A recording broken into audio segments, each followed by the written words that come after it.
નમસ્કાર ખેડૂત મિત્રો, જય કિસાન જય ભારત।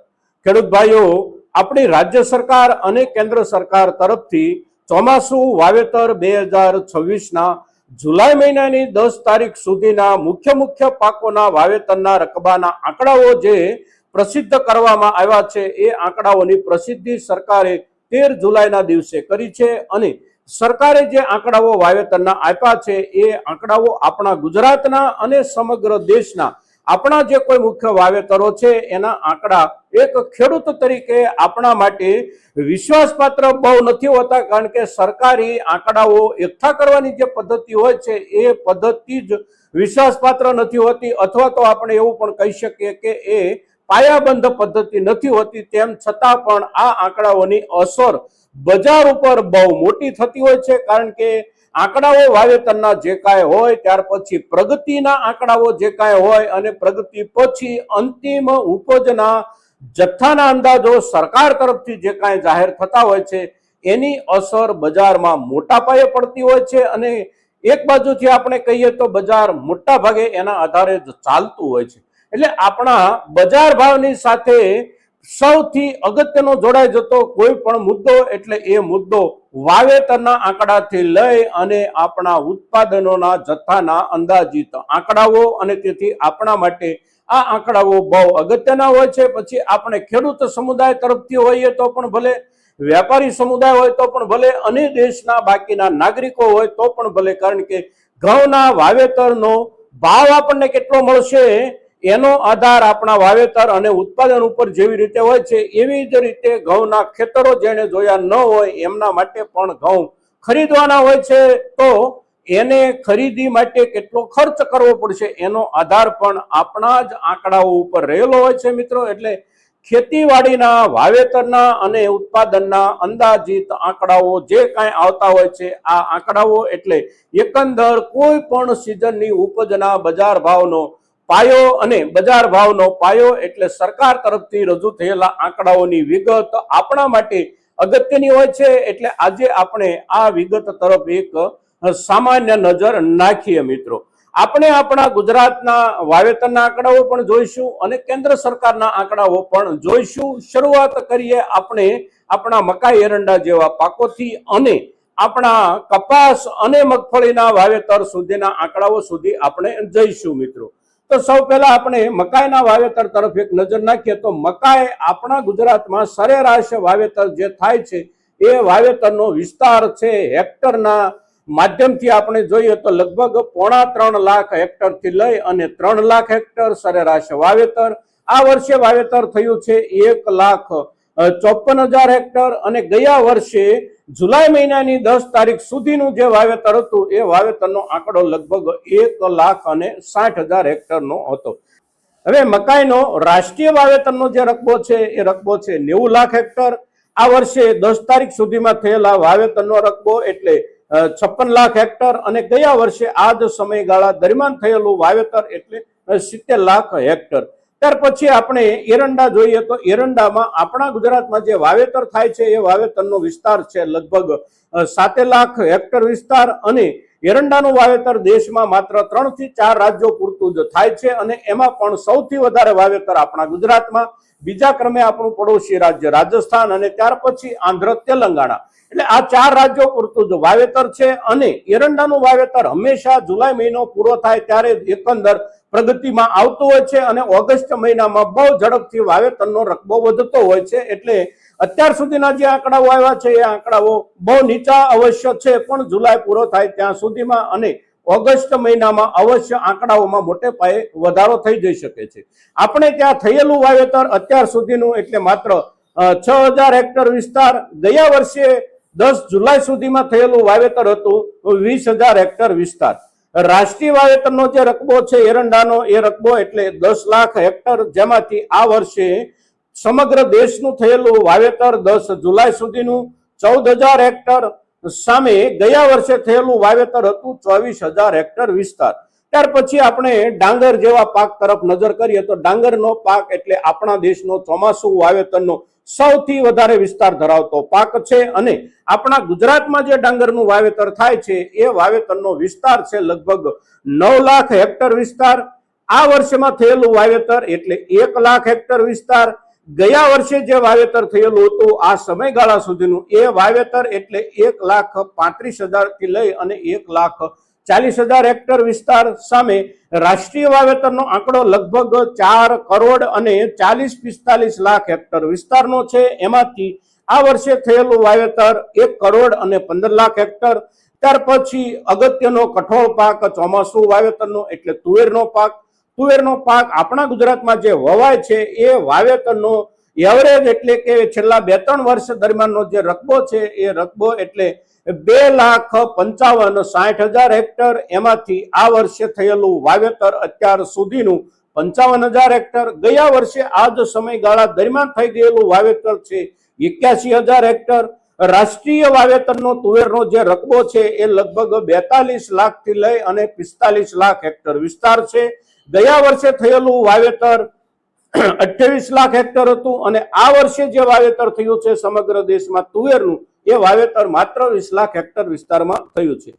ત્યાર પછી બાજરી, તો બાજરીનું વાવેતર આપણા ગુજરાતમાં 2 લાખ હેક્ટર જેટલું છે સરેરાશ. આ વર્ષનું અત્યાર સુધીનું થયેલું વાવેતર એટલે 47,000 હેક્ટર વિસ્તાર અને ગયા વર્ષે આ જ સમયગાળા દરમિયાન થયેલું વાવેતર એટલે 89,000 હેક્ટર વિસ્તાર. રાષ્ટ્રીય વાવેતરનો જે રકબો છે બાજરીનો એ રકબો એટલે લગભગ 70, 71, 72 લાખ હેક્ટર સરેરાશ અને આ વર્ષે થયેલું વાવેતર એટલે 34 લાખ હેક્ટર વિસ્તાર અને ગયા વર્ષે આ જ સમયગાળા દરમિયાન જે વાવેતર થયું હતું એ વાવેતર છે 46 લાખ હેક્ટર. ત્યાર પછી તલ જે હોય છે આપણે ત્યાં તલનું વાવેતર આપણા ગુજરાતમાં 50,000 હેક્ટર સરેરાશ ચોમાસુ વાવેતર છે. એમાંથી આ વર્ષમાં 10 તારીખ જુલાઈ 10 સુધીનું વાવેતર એટલે 5,000 હેક્ટર. ગયા વર્ષે આ જ સમયગાળા દરમિયાનનું વાવેતર એટલે 19,000 હેક્ટર. સમગ્ર દેશનો તલના વાવેતરનો રકબો એટલે લગભગ 12 લાખ હેક્ટર. એમાંથી આ વર્ષે થયેલું વાવેતર એટલે 3 લાખ હેક્ટર. ગયા વર્ષે આ જ સમયગાળા દરમિયાન થયેલું વાવેતર એટલે 5 લાખ હેક્ટર વિસ્તાર. ત્યાર પછી આપણે સોયાબીનનું વાવેતર જોઈએ તો સોયાબીનનું વાવેતર આપણા ગુજરાતમાં લગભગ 2.5 લાખથી લઈ અને 3 લાખ હેક્ટર વિસ્તારમાં થાય છે અને અત્યાર સુધી થયેલું વાવેતર એટલે 1,75,000 હેક્ટર. ગયા વર્ષમાં આ જ સમયગાળા સુધીનું વાવેતર એટલે 1,90,000 હેક્ટર. હવે સોયાબીનના વાવેતરનો રાષ્ટ્રીય રકબો જે છે એ રકબો ખૂબ મોટો છે.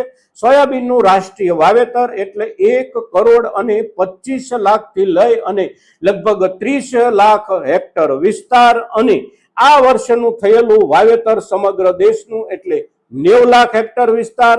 ગયા વર્ષે આ જ સમયગાળા સુધીનું વાવેતર એટલે 1 કરોડ અને 8 લાખ હેક્ટર વિસ્તારમાં વાવેતર ગયા વર્ષે આ જ સમયગાળા દરમિયાન સોયાબીનનું થઈ ચૂક્યું હતું. ત્યાર પછી હવે આપણા 2 મુખ્ય પાકો ગુજરાતના કપાસ અને મગફળી.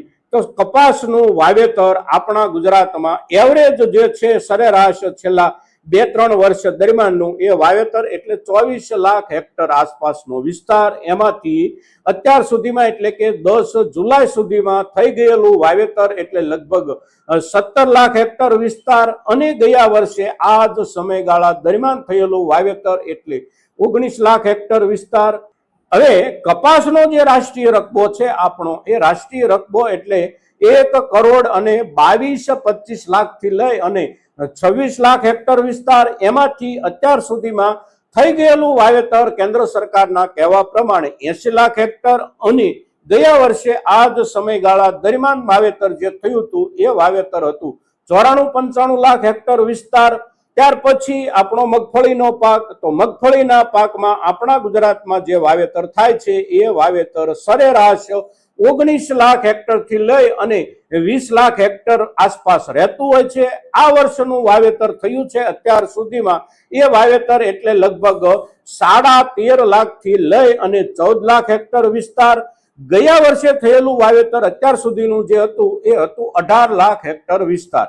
સમગ્ર દેશનું મગફળીનું જે વાવેતર છે એનો રકબો એટલે રાષ્ટ્રીય રકબો લગભગ 46 લાખથી લઈ અને 48 લાખ હેક્ટર વિસ્તાર. એમાંથી આ વર્ષનું થયેલું વાવેતર એટલે 23 લાખ હેક્ટર વિસ્તાર અને ગયા વર્ષે આ જ સમયગાળા દરમિયાન જે વાવેતર થયેલું હતું એ વાવેતર હતું 35 લાખ હેક્ટર વિસ્તાર.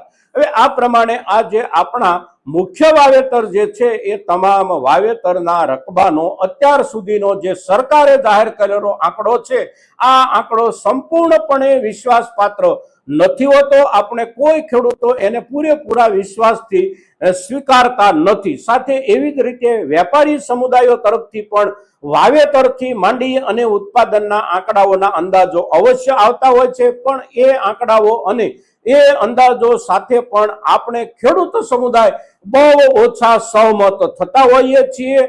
આપણી પાસે આપણા જે કાંઈ આંકડા કે અંદાજો હોય છે એ આંકડા કે એ અંદાજો આપણને સાચા અવશ્ય લાગતા હોય છે અને વાસ્તવિકતાથી નજીક એ જ આંકડાઓ હોય છે કે જે આંકડાઓ આપણા ખેડૂતોના મગજમાં હોય. પણ હકીકતો જે કાંઈ હોય છે એ કેટલીક હકીકતોને આપણે અવશ્ય સ્વીકારવાની રહેતી હોય છે અને એ હકીકતો એટલે વાત સાચી કે ખોટી કોની છે એના કરતા પણ મહત્વનો મુદ્દો એ હોય છે કે અવાજ કોનો જોરદાર છે અને અવાજ કોનો વજનદાર છે. તો સરકારથી જોરદાર અને સરકારથી વજનદાર અવાજ કોઈનો હોતો નથી. બીજા ક્રમે વેપારી સમુદાયો કે ઔદ્યોગિક સંગઠનોનો પોતાનો જે કાંઈ અવાજ હોય છે એ અવાજ બીજા ક્રમનો જોરદાર અને બીજા ક્રમનો અસરદાર અવાજ હોય છે. એટલે બજાર ઉપર જે અસર થાય એ અસર આ બંને સમુદાયોના અવાજની જ થતી હોય છે.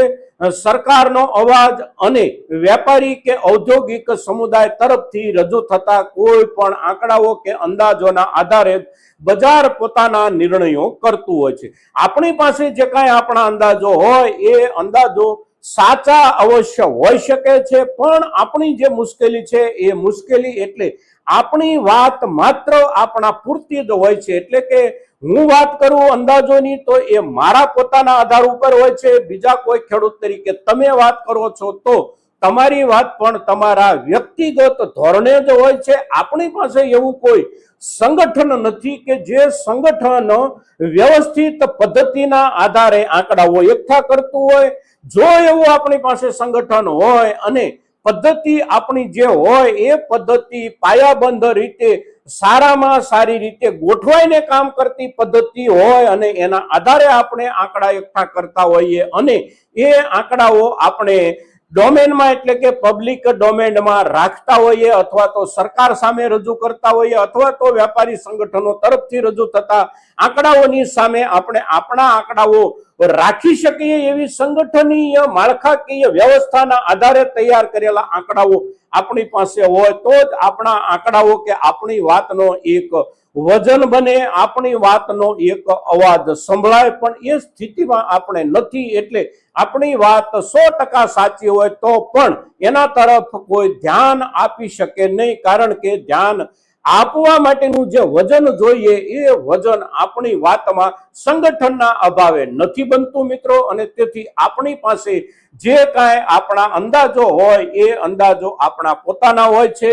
આપણે એને સાચા અવશ્ય માની શકીએ, પણ બજાર જે કાંઈ નિર્ણય કરશે એ નિર્ણય સરકાર અને વેપારી સંગઠનો તરફથી રજૂ થતા આંકડાઓના આધારે જ કાયમ માટે કરશે. મિત્રો, આ વર્ષના જે આંકડાઓ આવ્યા છે એ આંકડાઓ અવશ્ય વાવેતરના હિસાબથી ઋતુના સમયગાળા પ્રમાણે બહુ ઓછા આવ્યા છે. કેટલાક પાકોમાં વધારે પડતા ઓછા વાવેતરના આંકડાઓ આવ્યા છે, પણ હજી સમય જે છે એ સમય અવશ્ય બાકી છે. આવનારા સમયમાં આંકડાઓ અવશ્ય ઝડપથી આગળ વધી શકે છે, પણ આંકડાઓ ઓછા રહી જવાનું એટલે કે રકબો વાવેતરનો ઘટી જવાનું સૌથી મોટું કારણ એટલે આ વર્ષે મોડો થયેલો વરસાદ.